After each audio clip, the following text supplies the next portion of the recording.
That weekend was pretty lousy, but I'm already looking forward to things to come, let's say. Let's talk about it. Today's quick cast is brought to you by Martin Vintage. MartinVintage.com, where if you enter Boiled at checkout, you'll get 20% off. Mom, thanks for watching. So yeah, many of you out there are like me. You were at Ross-Ade Stadium for the bucket game, and that was a tough one, but if you're also like me, you didn't go into it with real high expectations. You thought maybe they can compete, have a good game, but that poor weather forecast really spooked me going in.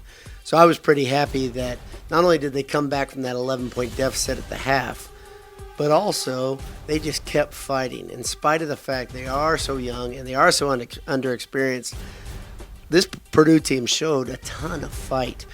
It was really impressive. Jeff Brom and the rest of his staff should be very happy with that alone.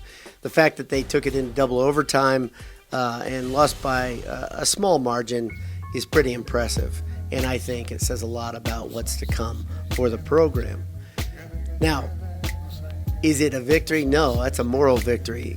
Moral victories enough? No, they're not enough, and we're not saying that, but what I am saying is I changed my perspective. You guys know this weeks ago, and this was a prime example that I didn't go into this game thinking very good things. I surely didn't go into this game thinking good things after the injuries and the combination of the horrible weather, which is Jeff Brom's thorn in his side, if you will. But the weather did improve in the second half, which probably helped Coach Brom a lot get more confident with his play calling. Although the play calling was pretty solid from the start, there wasn't a lot of the team didn't look like they had it, especially in the first half. The defense looked really bad in parts of the first half, and everybody came back second half, got together, adjustments were made, which is awesome to see because we've watched teams that didn't make adjustments as Purdue fans, and Purdue lost in a close one. So the nightcap, though, of course, was after Purdue beat VCU in a hard-fought game, an ugly game. They got to play Florida State, who's a good team with a lot of size, a lot of length, a lot of experience, and they played them pretty well, but had the same problems. The offensive flow is just not there. The ability for guys to create their own shot isn't there. It doesn't look like set plays are doing anything to get guys in the position to score. Proctor doesn't look like the same guy he did at the beginning of the season, right? You know, the kind of initial push that we saw from Proctor. He's not a guy that wants to create his own shot. I don't think anybody thought he would replace Carson Edwards, but I think after that first game of the year, everybody thought, oh, wow, we might not skip too much of a beat. But it turns out there's some real issues offensively for this Boiler squad. They do not look like they are where they need to be, not even close. And there's lots of things that need to be improved upon. The defense looks pretty darn good. That's good. That's 2 straight games in a row. Florida State's not a great offensive team, but they are a very sound defensive team, and it showed versus Purdue because Purdue just couldn't create its own shot. That was a tough one to swallow just because it went up and down. It looked like Florida State had control, then Purdue got back, kind of seized control, and then lost it again in the second half. The offense is a big problem right now. I think the offense can get better, but I also am pretty bothered that so many different parts of the offense are not doing well. We're seeing inconsistency from Matt Harms, which I didn't think we'd see that much of thus far. But he's definitely having a hard time from game to game looking like the same guy. Part of it's foul trouble, and he always has been an emotional guy, but they really need him to be steady this year especially. We're not seeing much at all from Aaron Wheeler offensively. In fact, it seemed to me all he can really consistently do is finish above and around the rim, that's a good thing. But I think everybody thought he'd be able to shoot the 3 like he did last year. Turns out when you have a better defender on you and you don't have guys being pulled off you to guard Klein and Edwards, it does affect your shot. Also, Sasha has looked really lousy from deep. That's hurt the offense quite a bit. You're relying heavily right now on Eric Hunter and Isaiah Thompson to create a lot of offensive firepower. I don't think anybody thought Thompson would have to do that right out of the gate, but I think he's going to grow up really quickly over the next week or so, especially if he consistently shows the ability to create shots and the guts to do it. Remember, he was the last guy who took the layup. He drove and a high shot off the glass, and it didn't go in.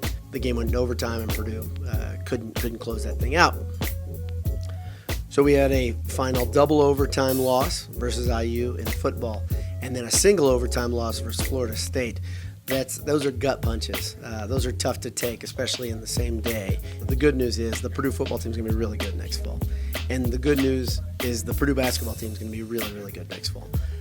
I don't know if the Purdue basketball team is going to improve like they did last year and come January. I think they'll be better than they are now in a month.